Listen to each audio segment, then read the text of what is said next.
Hi అండి, welcome back to BLB tips and టాక్స్కి. ఇది మన ఛానల్. అయితే నేను ఇక్కడ ఓంకారేశ్వర్ దర్శన భాగ్యం మీ అందరికీ కూడా కల్పించాలి అని చెప్పేసి అనుకుంటున్నాను. ఇది ఓంకారేశ్వర్, మమలేశ్వర్ రెండు కలిపి ఒకటే జ్యోతిర్లింగం అండి. ఆ రెండు లింగాల మధ్యలో ఉండి నర్మదా నది ప్రవహిస్తూ ఉంటుందన్నమాట. సో రెండు లింగాలను మనం దర్శించుకుంటేనే మనకు ఒక జ్యోతిర్లింగం చూసిన పుణ్యాన్ని మనం సంపాదించుకోగలం. ఇదైతే బోటింగ్ ప్లేస్ అనమాట. ఇక్కడ అంతా కూడా స్టాల్స్ ఉంటాయి, మనకు పూజా సామాగ్రి అంతా కూడా దొరుకుతుంది. ఇది మమలేశ్వర్ అనమాట. ఇక్కడ నుండి మేము ఏం చేసాము అని అంటే బోట్ మాట్లాడుకొని అక్కడ మనకి ఎదురుగా కనిపిస్తున్న బిల్డింగ్ ఉంది కదండి, ఇది ఓంకారేశ్వర్. సో యువతల పక్కకి వెళ్ళాలి అనమాట. మేము ఇది ఒక కాంప్లెక్స్ ఉంది చూడండి. సో ఇక్కడ పూలు ఇవన్నీ కూడా అమ్ముతున్నారు కదా. పూలు అమ్మే వాళ్ళు అయితే మనకి ఏం చెప్తారు అంటే 1 రూపీ అంటారు, లేదు 5 రూపీస్ అంటారు. ఇదేంటి ఇంత తక్కువలో దొరుకుతుందా అనుకునే లోపల మనకి వెనక నుండి 50 రూపీస్ లేదు 100 200 అని చెప్పేసి మనకు ప్రసాదాలు ఇచ్చేస్తారు. సో ఇలా మేమైతే ప్రసాదం కూడా తీసుకున్నామన్నమాట. తీసుకుంటేనే మనకి వాళ్ళు పూలు ఇస్తారు. సో అట్లాగా ఇక్కడ నందీశ్వరుడు వచ్చేసి లైన్లో నించుంటే పాలరాతితోటి ఎదురుగా ఉంది. ఇదంతా కూడా టెంపుల్ అండి. ఆర్కిటెక్చర్ అయితే చాలా చాలా బాగుంది. అసలు ఎంత ఫైన్ ఆర్ట్స్ అంటే అంత బాగుందనమాట. వాటినే చూస్తూ ఉన్నాము మేము. ఈ టెంపుల్ అయితే కొంచెం కంజెస్టెడ్గా ఉంటుందండి. లోపలికి వెళ్ళాక మళ్ళీ ఒక నందీశ్వరుడు ఉంటారు స్వామివారికి ఎదురుగా. సో లోపలైతే నేను తీయలేకపోయాను, ఎందుకంటే చాలా కంజెస్టెడ్, మనం వెళ్ళడానికే అసలు ప్లేస్ ఉండదు.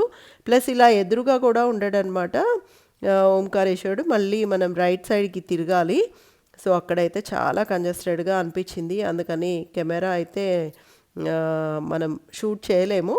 సో ఇలాగా దర్శన అనంతరం బయటకు వచ్చాము. ఆదిశంకరాచార్యులు స్టాచ్యూ బోటింగ్ చేస్తున్నాం అనమాట. సో మనకి ఈ బోట్ ద్వారా వెళ్ళొచ్చు ఒక దగ్గర నుండి ఇంకో దగ్గరికి. లేదు అని అంటే మనకి జూలా కూడా ఉంటుంది. సో మీకు ఇదిగోండి ఇక్కడ కనిపిస్తుంది కదా పైన, ఈ జూలా అవే అనమాట. అందరూ కూడా చాలా మటుకు అంటే మనకి టైము చాలా పర్వాలేదు ఉంది, ఒక 1-2 అవర్స్ స్పెండ్ చేయొచ్చు అంటే అలా జూలా మీద నుండి కూడా వెళ్ళొచ్చు. వన్ సైడ్ మనం బోట్లో వెళ్ళేసి జూలాలో వెనక్కి రావచ్చు. సో అట్లాగా పిల్లలైతే ఎంజాయ్ చేస్తారు బాగా.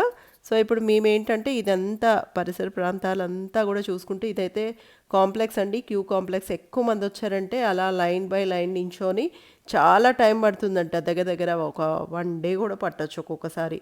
అంటే మహాశివరాత్రి ఇలాంటి పర్వదినాల్లో మనకి బాగా టైం పడుతుంది. సో మేమైతే ఇప్పుడు ఏం చేస్తున్నామంటే నర్మదా నది అండ్ కావేరి సంగమ ప్రదేశానికి తీసుకెళ్తున్నాడు మా బోట్ అతను. సో అది చూసుకున్నాక మమ్మల్ని మళ్ళీ మమలేశ్వర్ తీసుకొస్తాడనమాట.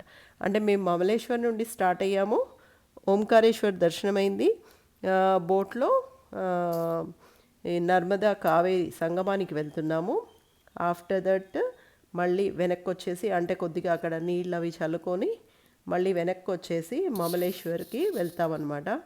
సో బోట్ రైడింగ్ కూడా చాలా చాలా బాగా అనిపిస్తుంది. అంటే మనకి చుట్టుపక్కల ఇది ఓంకారేశ్వర్ అని చెప్పి ఎందుకు పేరు వచ్చింది అంటే ఇది ఒక ఐలాండ్ అట. ఓంకారేశ్వర్ అనేది ఐలాండ్ ఓం ఆకారంలో ఉంటుందంట. సో అందుకని ఓంకారేశ్వర్ అని పిలుస్తూ ఉంటారు. సో ఈ జ్యోతిర్లింగం ఏదైతే ఉందో రెండుగా చీలిపోయి ఒకటి ఓంకారేశ్వర్ ఒకటి మమలేశ్వర్ అన్నా కదండి. సో ఇప్పుడు మేము సంగమం అయిపోయిన తర్వాత మమలేశ్వర్కి మళ్ళీ యువతల వైపుకి వచ్చి టెంపుల్ లోపలికి వెళ్తున్నాము. సో ఈ మమలేశ్వర్ టెంపుల్ అయితే ఇలా ఉంటుంది. ఇక్కడ అంటే మేము వచ్చేసరికి 12 అయింది. 12కి ఏంటంటే ఇక్కడ ఆరతి టైం అనమాట.